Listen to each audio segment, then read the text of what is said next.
was a bad team, but the other ones around you got better. And when you 1 game back, 2 games back, yeah, we played well until Jaren got hurt last year and cost us, right?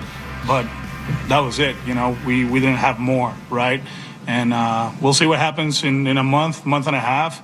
We just got to keep playing better baseball. And I know we've been talking about the wild card and all that stuff. Let's get greedy. There's team ahead of us that they're not playing good baseball. And I know probably one of them is only for 5 days. But there's more out there.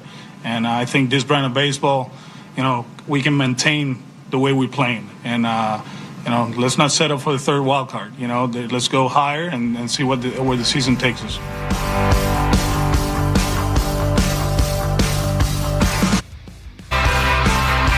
Well, that was Alex Cora last week. There's a reason why we're playing that comment for you again here in the Baseball Hour. We'll open up the phones right away. 617-779-0985 is your number on the program on this 4th of July Eve. Not that there is such a thing. Jaren Carrabis of Underdog Fantasy, Underdog That's Sports. Correct. Underdog Fantasy. Mm-hmm. Is in studio. And Jaren is presented by Blue Moon Belgian White. Be sure to relax and enjoy the ball game with Blue Moon Belgian White. Blue Moon, born in a ballpark, brewed for baseball. So, again, that comment by Alex Cora has gotten a lot of attention.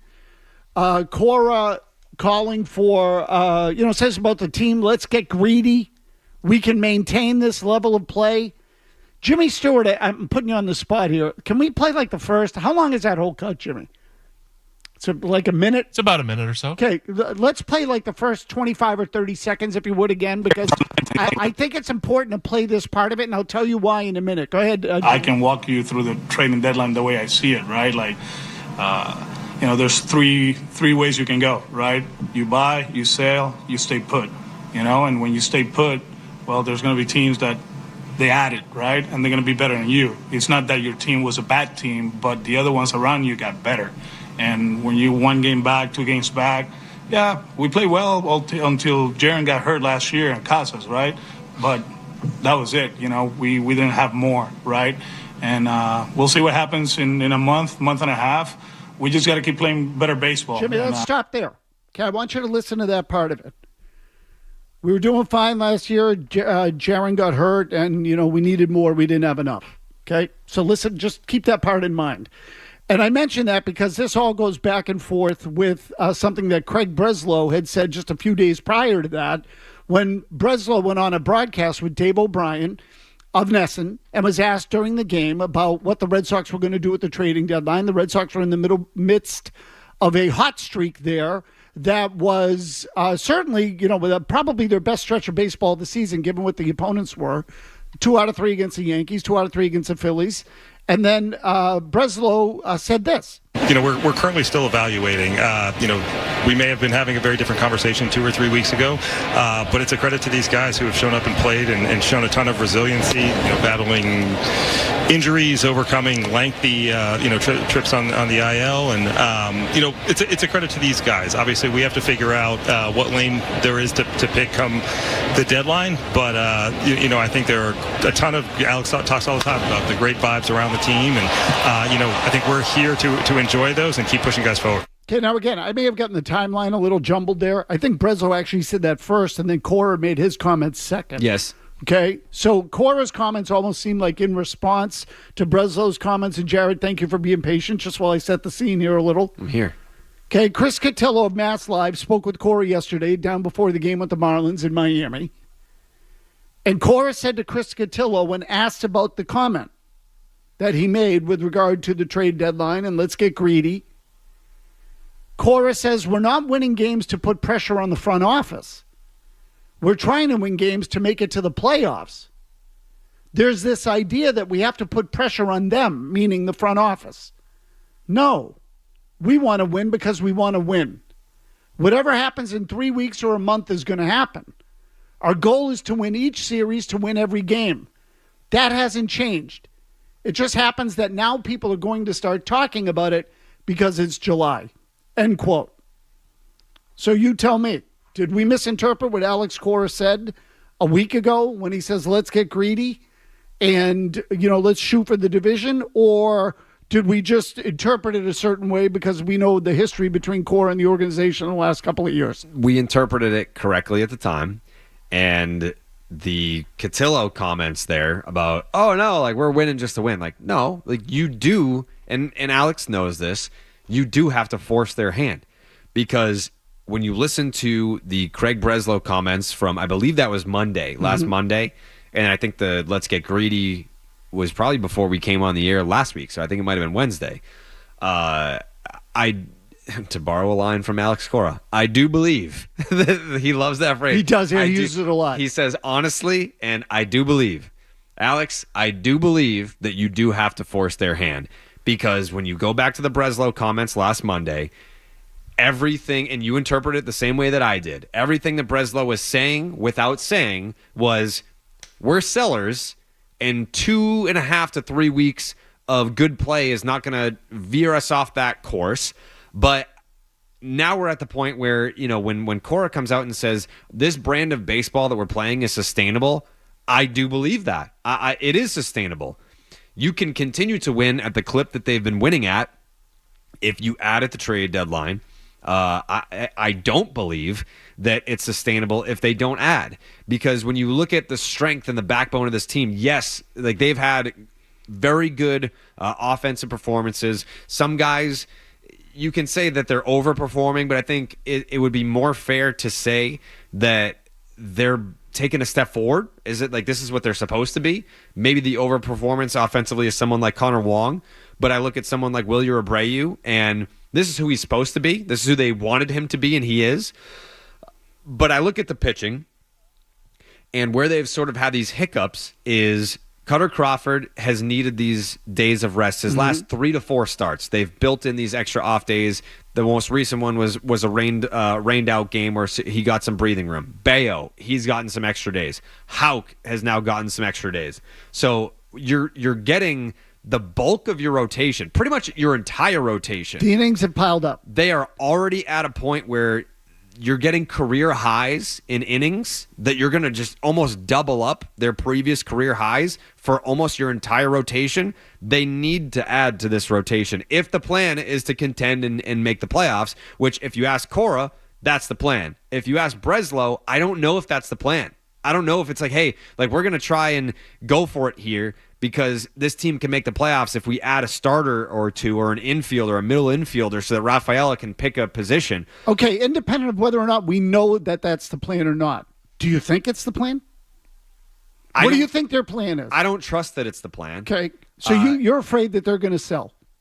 I don't necessarily think they're going to sell. I think they might do something minimalistic. Okay, small. Yes, and then try to pass that off as, oh, well, we bought. What do you mean? So what you're concerned about is that you don't think they really want to add. Correct. Okay. Yeah, I don't think that I don't see them making a major move. Okay, so now again, independent of what, left-handed pitcher, right-handed bat, whatever, independent of that, why would Cora say what he said a week ago-ish, let's get greedy, and then all of a sudden say today, no, I'm not talking about management and ownership. I'm talking about the guys in the clubhouse. I'm just asking you for a theory because I have mine, okay, which I'm going to give you in a second.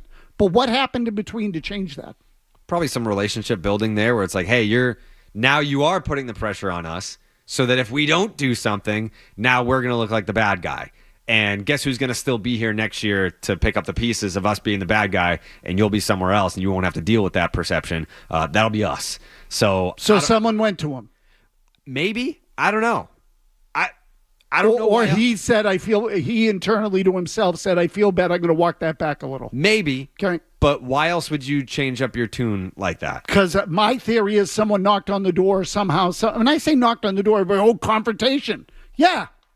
Yeah, every confrontation is not a fight where someone's throwing haymakers. What the Red Sox don't want is full throttle 2.0. Like you said, we're going full throttle in the offseason, and you didn't. Everyone was pissed.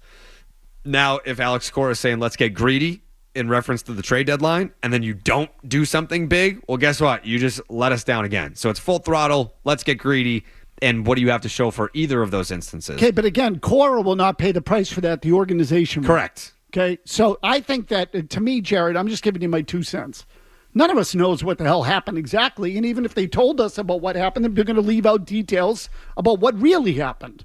So when I say I think someone email, knock on a door, phone call, whatever, hey, can you do me a favor? Let's not go promising that or suggesting that we should do something big at the deadline or we should get greedy, because we don't necessarily look at it the same way. Or, now you're putting the pressure on us. Let's stay on the beam here and keep it going the way it's going.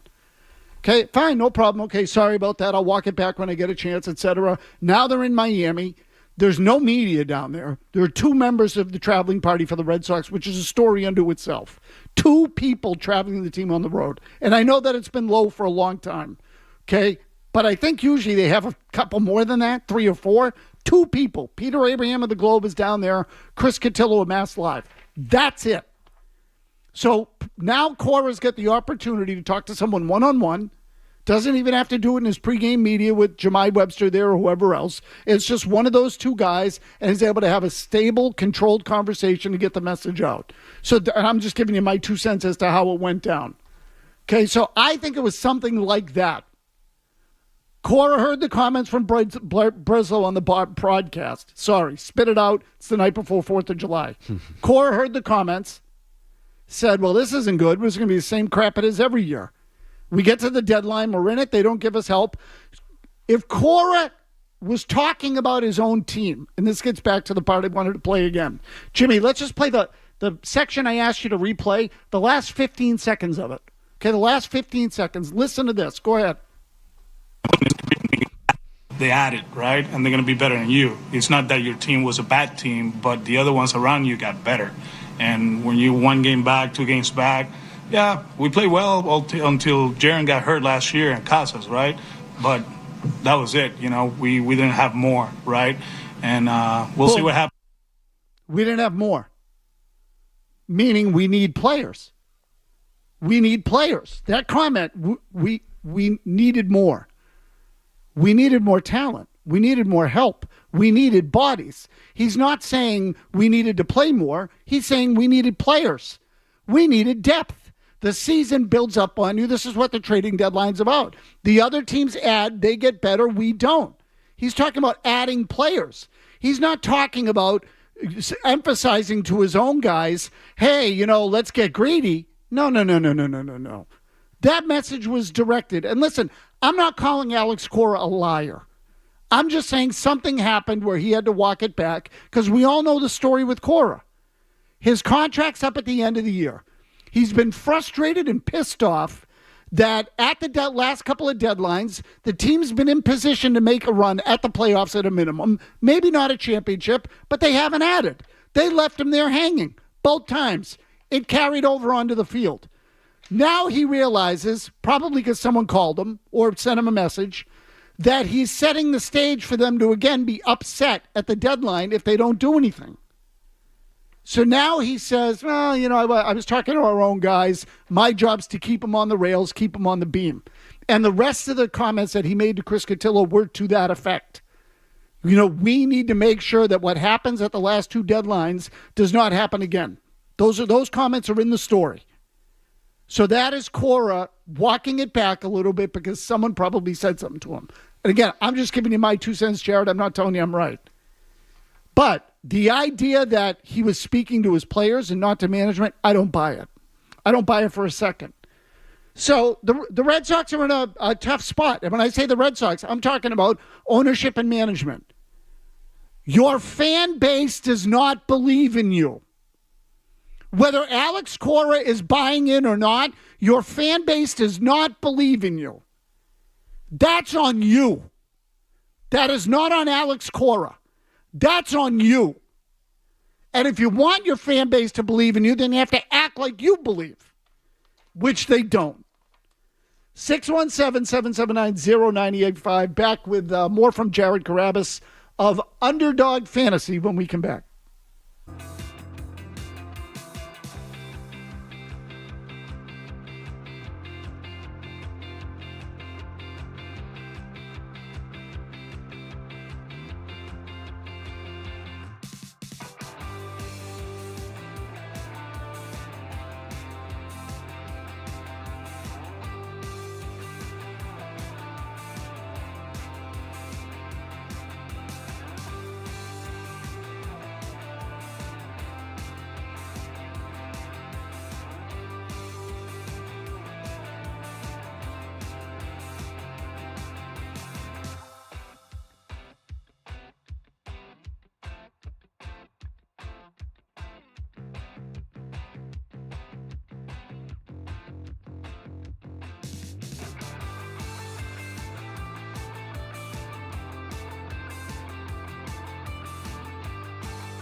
Business, everybody, wants to hit the ball out of the ballpark, and I mean, certain moments you got to put the ball in play, and we did. Ref did it, Dom did it. It started with a walk. We put pressure on them. We ran the base extremely well today, but the value of putting the ball in play, it was huge today, and we're gonna keep preaching that. I know some people probably hated it, hate that, but I'm the manager. I'm asking that from my players. I don't even remember who that rally was against. Jared, you might remember. Blue Jays? Was it the Blue Jays where they got a big rally with like... The walk-off? No, I don't think it was a walk-off rally. Jimmy, what was the date of that comment we just played? May 23rd, 2024. Okay, May 23rd. So I'm going to find the game because... I believe it was the Brewers. Okay, so what happened in that game was that the Red Sox put together a big rally. You said May 23rd, 24th. They won the game. Oh, no, they lost the game. It must have been the 8-5 win over Tampa. That's what it was, Jimmy. It was the 8-5 win over Tampa where they put together a rally in that game where they had, sent 10 men to the plate. There wasn't anything more than a single, no extra base hits. It was walks, productive outs. It was an old-school small ball kind of rally. And Cora said, well, you saw it there. I asked the guys to put the ball in play. Some people don't like that, which gets into the whole analytics-driven age of launch angle, and we're going to try to hit the ball out of the ballpark and what have you. So, I mean, if I were to ask you, how does Cora want to play? What type of baseball do you think is ideal for Alex Cora as a manager of the Red Sox? Mistake-free. Okay. What about stylistically? I think he likes when he can use speed to his advantage. I think... Which involves putting the ball in play. Sure, yeah. He said that all the time last year, right? He kept talking about put the ball in play, good things happen. That was one of his go-to phrases. We put the ball in play, good things happen. Not to say that he's totally against striking out, but I think he's a big put the ball in play. And even in 2018, I know that this is not the 2018 roster by any means, but I think he really enjoyed having that Mookie Betts, Andrew Benintendi combo up top because he can be aggressive early and games can be won and lost if you have a big first inning and you kind of have the starter on the ropes or you take him off his mental game early and maybe he's erratic the rest of the way.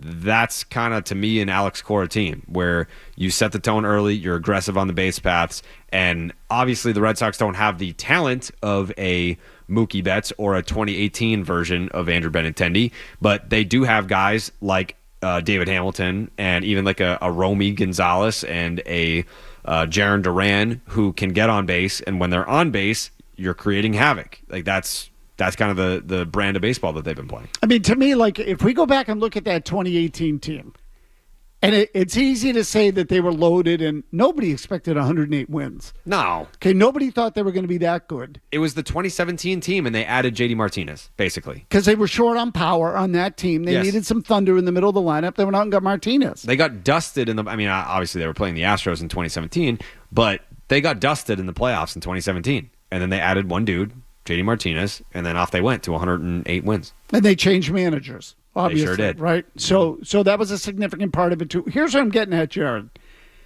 That Cora, when he came over from Houston, Cora made a comment to the effect of, hey, look, I'll take any of the analytics they'll give me. We need to do more of it and blah, blah, blah, et cetera, et cetera, et cetera. But what that team does not get enough credit for, because it's easy to look at them and go, oh, JD Martinez had a great year. They had power pitching. Mookie Betts. They were also dynamic athletically. Their outfield defense was off the charts good. It was great, in fact. And I'm trying to remember now. You're going to have to help me. This is pathetic that I don't remember this. Was Pedroia still playing then? Was he the second baseman? No, Kinsler. Kinsler was the second baseman. Okay, and Kinsler's an athletic player too. He did play games that season, but he probably played less than 20 games. No, so I didn't think he played in the playoffs. I just couldn't remember who the second baseman was. Yeah, Kinsler. So, but the outfield was dynamic athletically. Bogarts was in the peak of his career physically. So, Bogart's an extremely athletic player. And I think we lose sight of the fact that because it happened in 2018, which wasn't that long ago, that somehow that was just another softball team with, guys throwing bullets coming out of the bullpen or what have you. Chris Sale, Nathan Eovaldi, they picked up Steve Pearce, but it was a really well-balanced team. They could play defense. They could hit for average. They could strike you out, turn double plays. There was a lot that team could do well, a lot, which is why they ended up winning 108 and then in the regular season, 119 overall. So all I'm getting at is this, that Cora to me, Cora's an old school, on some level, baseball guy.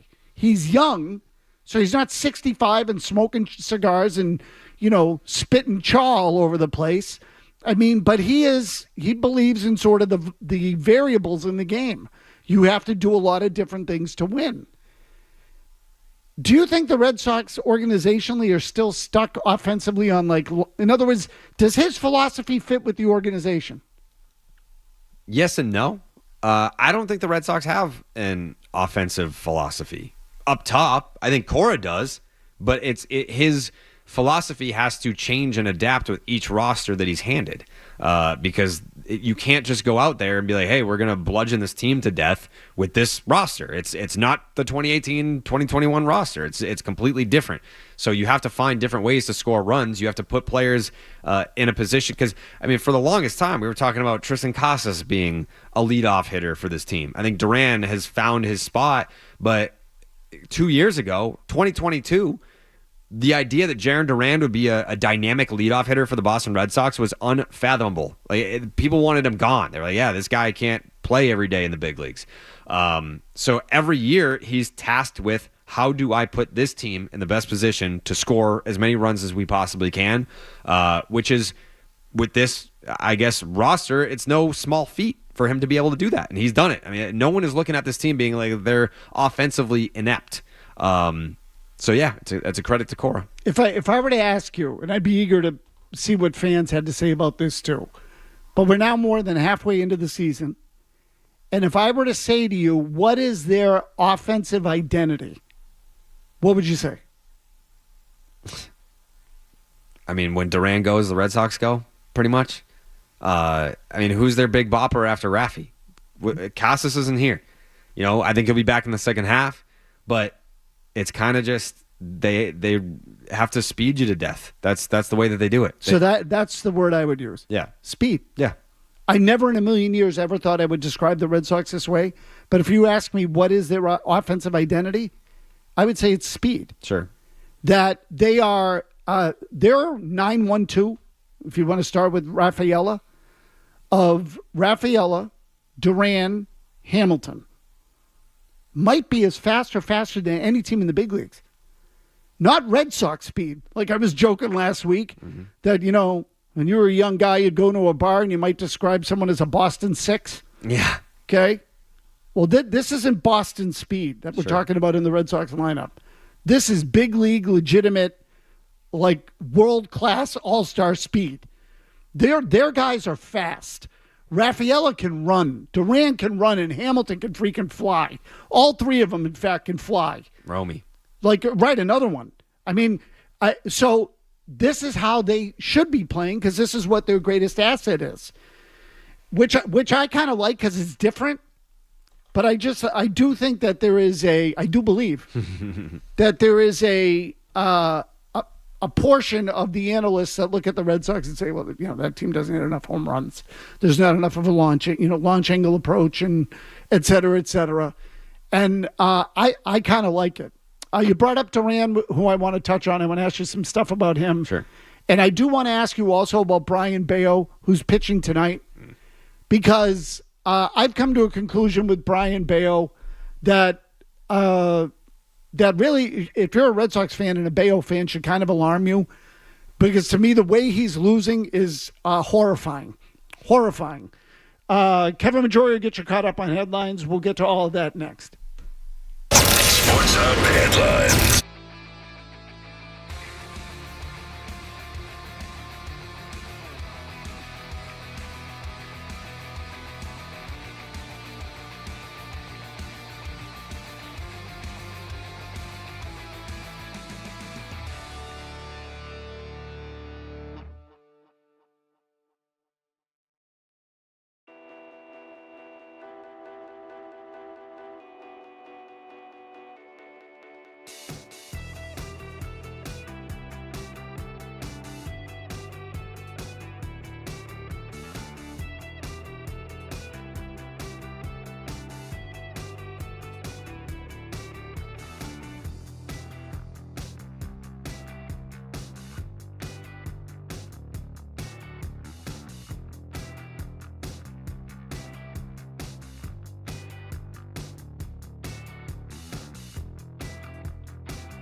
baseball banter. The Baseball Hour with Tony Mazz on the Sports Hub. 2 walks put him in a bad spot. We gotta throw more strikes. That's the most important thing, regardless of the results. That summarize his outing. We gotta. He's pitched like garbage lately. His ERA is now 5.5.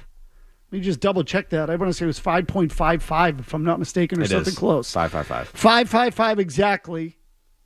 In his last couple of outings here, it's more than that. But I'm going to give you it's the beauty of baseball reference, isn't it? You just click on the thing here. So not so long ago, Brian Bello's ERA in the middle of May was 3.13. In his last 8 outings, his ERA is 7.5. He's given up 51 hits in 39 2/3 innings. The OPS against him is 899, which is like Hall of Fame type of OPS.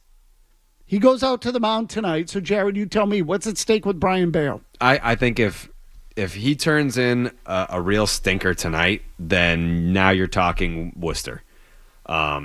Because then it just becomes mental to me and mechanics. It's not that his numbers suck. I don't think he sucks. His numbers suck. I know this is such a baseball cop-out. The stuff is good. Yeah, stuff is good. The attitude sucks. The numbers suck. The body language sucks. The results have sucked. But I don't think he sucks. And I feel like I've been getting torn apart for my Brian Bello stance. They're it's just like the younger fans think that you can't criticize Brian Bello. I don't know why he's untouchable to them. They're like, oh, he's young and you got to let him figure it out. It's like, I'm letting him figure it out. But what I'm watching is a pitcher that is not good. I'm trying to win baseball games. And I think I guess the differentiator for me is at the start of the year, I was mentally okay with this being a developmental year for a lot of guys like Willier and Bello and Ceddanne Rafaela, Duran. But now you know what you have with a lot of these guys, and you are in a position to where you could play playoff baseball this year. That's a very real thing. That could happen this year.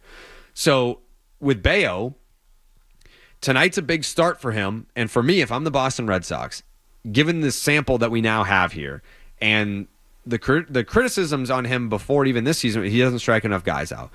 And I feel like that was kind of being nitpicky in a way, because if he's going out there and giving you a 3.5, I'll even take a 4, and he's not in his strikeouts per 9 is around 8. It's like, okay, he's not striking out a lot of guys, but I'll take a 4 ERA from Brian Bello. I'm happy with that. But you're not getting that from him. He's not striking out guys. He is having a hissy fit every time that he has a bad outing.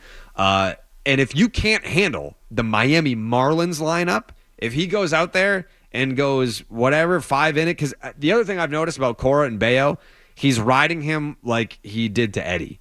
So if you're going out there and say Bello... And you mean Eduardo Rodriguez? Yes.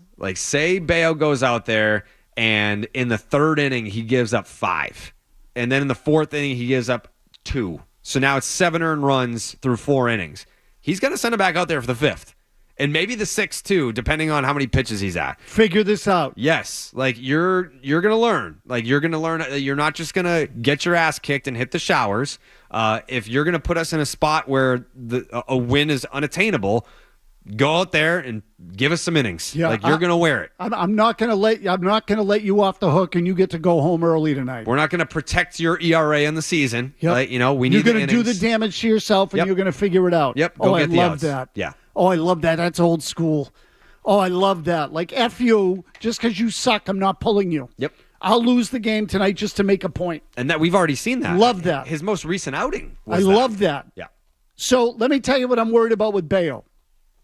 Okay, and again, I was looking this up, and I admit I don't I don't dig into too many of the numbers. I can usually find out what I need by a few numbers. Mm-hmm. Okay, that usually gives you some idea. Bello against left-handed batters, really in his whole career, but I'm just going to give you this season. The OPS against him by left-handed batters this year is 881. Okay, for his career, the numbers are similar. They're huge. So, astronaut, what did I say a second ago? 899 or something like that. That's like all-star Hall of Fame type of OPS. Yep. You're giving up that to left-handed batters as a right-handed pitcher. You're not going to last long. Okay, teams are going to stack lineups against you. You got to find a way to get those guys out. So instinctively, when I saw those numbers, I immediately said, it's got to be his changeup. I mean, his sinker is so good. It's got to be his changeup. Everybody talks about his changeup. He must be getting freaking tattooed on the changeup. Not true. It's the sinker. So, and I had Charlie, our intern, look this up. Left-handed batters on Bello's sinker are hitting 440. Yikes. Okay, 440. That's just a batting average number. And you and I were talking about this off the air. Batting average means nothing to the young fan. It should mean something to you when it's 440. Sure. Okay, that's a big-ass number. I'd also be interested to see, and maybe I'll pull this data. Remind me next week, remind me next week when I come in to look at, because the number of pitches, some guys have different arsenals to lefties and righties. Correct. So if it's 440 something to lefties, I'd be interested to see how many pitches he's actually thrown. Okay, so in the usage rate on sinkers to lefties is 36%. Ooh. His sinker to righties is 45%. So he throws it more to righties, which he should, frankly, because it bears in on right-handed hitters, very uncomfortable to hit. Jared, this is like elementary baseball bullcrap, but I'm going to ask you anyway because, and I don't get into this kind of detail often, but I think generally you have a clue. Okay? Thanks. What is you're welcome. What is the most uncomfortable pitch to hit or to handle for any hitter? A slider? Okay, I would say anything inside. Okay. In on the hands is tough. Uncomfortable. Yeah. Yeah. Well, yeah. I mean, difficult or uncomfortable. Yeah. They're different. So, difficult. Like you could say slider away is the toughest pitch to hit because it's running away from you. Sure. So, but I would say the ball on the hands is uncomfortable. You don't like the ball in there. Nobody likes the ball in there. Sure. Not tight on the hands. Yeah. Okay. The fact that these numbers are so high tells me that Bello cannot throw the ball inside the lefties.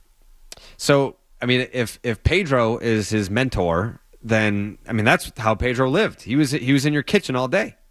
Like, and I haven't watched enough of the video to know whether I'm right. I'm just telling you, 440. If I'm a two-seam fastball changeup guy to lefties, which is what Bello is, the ball's moving away from me every time. His sinker runs away from me. His changeup runs away from me. So you know what I'm going to do if I'm a lefty against Bello? I am going to look middle out every time. And then when it's a fastball, I am going to freaking hack away because I don't think he can come in and keep the ball in the inner part of the plate and throw a strike. That's what the 440 tells me if I had to guess on that pitch. Now, a changeup, if the average is low, which tells me he's fooling them. So that changeup moves so much and is slow. The average against lefties on the changeup is 156. So when he's throwing off speed to lefties, he's getting them out in front. They are not afraid of the inner part of the plate against him because they don't think he can hit it. So they just sit middle out. That ball's going to tail back over the middle of the plate, which tells me he doesn't have command of his fastball against left-handed batters. In fact, you know what? He doesn't really have it against righties either. This should be the part that really worries you. Against righties, the batting average is 276. 276 on his sinker. That pitch should be eating those freaking guys up. The velocity's high. The movement's ridiculous. They should not be hitting 276 against his sinker ball. No shot. I'd have to see what the OPS. What's the OPS? Okay, so good question. It's not on here. My guess is it's low because I don't think he's given up a ton of powers. Yeah, the damage matters. Like if it's 276 with like a, I don't know, like an OPS in the 600s or 700s, I'm not as concerned as when, you're talking like almost a 900 OPS. Right, and he does give up dribblers to right-handed batters. Yeah. It happens all the time because the ball moves in there. Lefties are pulverizing it and hitting it for power. Yeah. And I don't know how much you care about like the exit velocity numbers, but like that will at least give you an indicator of is this hard hit contact or not? That matters. So should they have traded Bello? No. Because, I mean, the name... You think it's too early still? Yeah. I still think that you could hit on Bello. I mean, look at Tanner Houck. Dude got called up in 2020. His breakout season's 2024. Like, I'm not pulling the plug on Brian Bello. It's frustrating to watch him pitch. But But yeah, it's far too soon to be like, yeah, this isn't working out. Let's get him out of here. Okay, so the only thing is the Houck analogy worries me, and I'll tell you why. Well, Houck was a first rounder, and yeah. And Houck is 28 now. Yeah. So I have to wait until 28 for a guy to figure it out? No, I wouldn't say that. I would not recommend that. But at the end of the day, it is objectively too soon to say Bello is not going to pan out in the big leagues. He's learning. It's a crash course right now. He's surrounded by guys who should be able to help him. Like if you have Andrew Bailey in your corner, especially when you have Pedro Martinez in your corner, you have all the assets that you could possibly need to take your game, to hone in on the skills that you have and translate that into being a big league pitcher. If your ceiling is, say, a number 3, and I think we've all agreed here, like if he ends up being a number 3, we're all happy with that. If that's what we're talking about, there's still time for him to become that. Yes. So, look, again, I'm not telling you the time has run out on him. I'm just telling you, if you're a fan and you're looking at Bello, how old's Bello now, 24? Yeah. If you're a fan and you're looking at Brian Bello, now's a good time to start worrying. You know, this is an important season for him. He got a spot in the rotation out of the gate. He actually turned 25 in May. And his season is getting worse. So there's clearly a maturity issue with Bello. I would tell you that the stuff is not playing like everybody thought it would. In part because I don't think he's been able to control it. So if you can't harness it, if you can't harness the kind of movement that he has, well, then guess what? You got to throw softer and figure out a way to harness it. It doesn't do you any good if you're missing the strike zone by 3 feet. No. And it doesn't do you any good if when you are in the strike zone, left-handed batters are pulverizing it all over the place. I think a lot of it is mental, though, because if you were watching his start, what was it, 2 weeks ago? I can't remember who it was against. I know it was that Tuesday night start where he had the big blow-up inning. Okay. And it ended up being, 7? It was Toronto. Okay. The second that there was Valdez, they didn't give him an error, but a good second baseman eats that ball. That was the last game. Yep. And then Abreu throws the ball into the stands.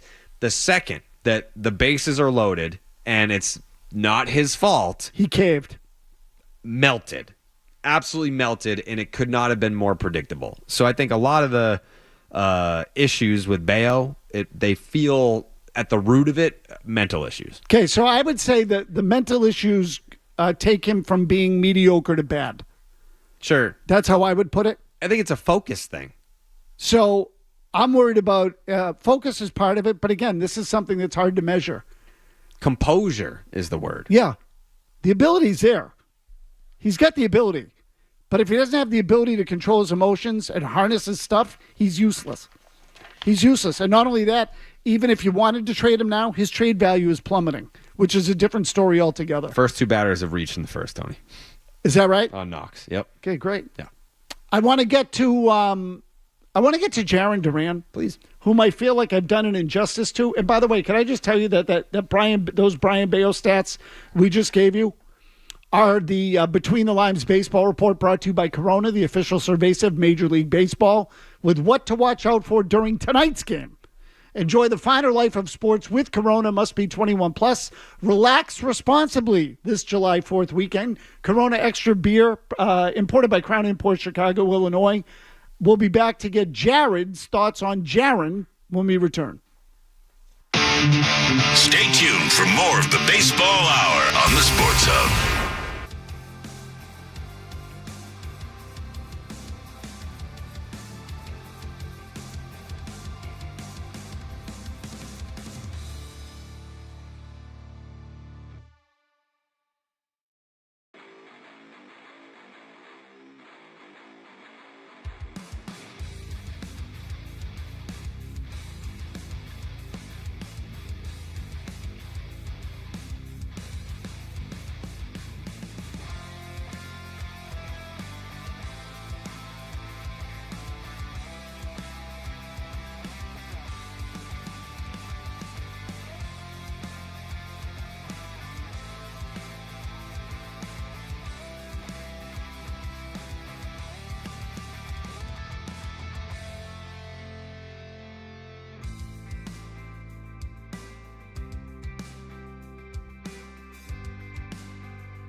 Perhaps 2-2. That's going to be hammered to right field. Sanchez racing back, and see you later. Come on. Number 10 for Duran. Red Sox with his second blast of the ball game. With each step, he gets closer and closer to the All-Star game.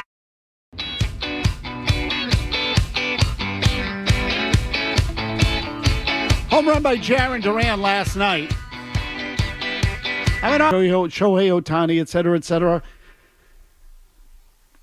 Can I get a take annulment? That was one of your worst takes ever, I think. So, Jaren Duran statistically ranks him. I didn't realize he statistically ranked as high as he does offensively. I think the defense is overrated. But I will say, in left field, he catches it. That's an old man take, Tony. Don't be that guy. So he's still not all that steady in terms of under the ball. I'm not. He is. Every defensive metric, like his reads, his jumps, his routes, they're all elite statistically. Okay, I'm telling you, then the metrics are screwed. We're the eyeball test. Yes, it is the eyeball test. I know, Jared. Yeah, you're one of these young guys that now knows all the answers because you can read the numbers on a sheet of paper. And that's really not you because I have more respect for you than that. Thank you. But 848 OPS, 23 doubles. I think that leads the league. 10 triples. That leads the league. His OPS and WAR rank among the best in the game. 10 homers. Certainly he's the only player in Major League Baseball with double-digit homers, triples, and doubles, Tony. And steals. 58 runs scored, good number, in 84 games. Boy, he's been all over the place. Huh? This guy's just dynamic. It's almost like he's an all-star or something. I would like to take it back. Okay. I'll allow it. So, Jaren Duran, see, you notice how I did this at 6:57 p.m. on July 3rd? It's kind of late. The take back? Yeah. Because I knew no one would be listening. Okay, so this is because they're already playing a game right now. See, and then when people say, you got to take that back, I'll say, I did. Yeah, you did. Didn't you hear it? I'll hold you accountable. on July 3rd, with 2.5 minutes to go until the holiday weekend. True or false, we should all be surprised at the turnaround that Jaren Duran has made in 2 years. Ooh. So, Jared, yes is an acceptable answer. Well, it's true and false. So it's surprising if I could go back to 2022, then yes, it's surprising because he was just all over the place. I said in the last 2 years. Yes, it's surprising based on that. But last year, up until he got hurt, I mean, he was top 3 in baseball? No, he was good. Yeah. The defense was getting better. Yeah. I said 2 years ago. 2 years ago, very surprising, yes. 2 years ago. Mm-hmm. I never, ever thought that he would be this. The only person who did was Joe McDonald. That's true. Yeah. Joey Mack called him the most dynamic player he's seen in the Red Sox system since Mookie Betts. Yep. I don't know if I would go quite that far, but I will say that Joe McDonald was closer to the truth than I was. That was a dangerous take at the time. It was. Good thing he was right. You know what? We're going to have to take that back. We kind of mocked Joe McDonald for it. As we should have at the time. But we're going to have to take that back. When he was right. Joe McDonald might have been right. He might have been right. I will say, so here's the thing I would be annoyed by if I were Jaren Duran and or a Red Sox fan of Jaren Duran. He never should have been in the big leagues 2 years ago. He wasn't ready to play in the big leagues. They had him here for 58 games, and they kept him here. He struck out 63 times. He had 45 hits. He couldn't track a fly ball. There were so many elements of his game that weren't ready for the big leagues. It's not even funny. Now, of course he belongs in the big leagues. He's turned into a good player. The part that would worry me, to get back to Tanner Houck, he's 28. These are his peak years. So ideally you want a guy to start playing like this when he's 25. You got to get to this point earlier. And that to me is something's either wrong with the development of the player or, this is as good as it's going to get. Although with Jaren Duran, as good as it's going to get is still pretty effing good. Any final thoughts, Jared, before you head out the door? You know what's crazy? Rafael Devers, younger than Jaren Duran. It is crazy. Yeah. So that's my point. Mm-hmm. Right? And Devers has still got plenty of good years in front of him. Sure. And he's been here since, 2017? I know what I was going to ask you something. I can't remember what that... Oh! I should have done this earlier in the show, and I'm not, pulling any sort of game here. How's the alternate broadcast going? It's great, yes. So the next one is on Tuesday. Papelbon's back for the second time. Tyler Milliken made his debut last night. I thought he did really well. He's beating himself up because I put him on the spot, and I was like, hey, what's the record that the Red Sox have when Cutter Crawford's on the mound? And he fumbled real quick. But he did redeem himself, and I give him an 8.1 out of 10 for his first performance. Okay, good. I'm glad to hear that Milliken's doing well. I do have a question. Does he have to take off his shirt on the triples on TV? I asked that to the producer behind the scenes. And they said no. Was told, please don't do that. No nipples for triples on Nesson? No nips for trips as long as it's Tyler Milliken. Yeah. I suspect. How is that? Like that? It's cable. I agree. Hey. Oh, please. Did you honestly think they were going to allow that? Well, you know what? Just do it next time. Don't ask for forgiveness. So, Jimmy, I would do it. I'm with you. I would do it. I knew they wouldn't. Let them censor it. I knew they wouldn't. And then they can deal with the Twitter pushback. We want to see Milliken's nipples. I agree. You want to put the alternate broadcast on the map? Nips for trips will get it with done. Tyler Milliken live. Yes. Milliken is a greater draw than Dave O'Brien. Let's do it. Majori's getting antsy over here. Is that a dangerous take, Jared? I mean, listen, there's room for both of us in the sandbox. Majori's getting antsy because it's 7:02 and he wants to go home. It's a 4th of July tomorrow. I just want to see Milliken's nipples. Oh, okay, there we go. Majori's got your headlines. Jared, happy 4th. Hey, you as well, Tony. And in all seriousness, thank you for coming in. Anytime. All right, appreciate it. You're my guy. Happy 4th, everybody. We'll catch you next week.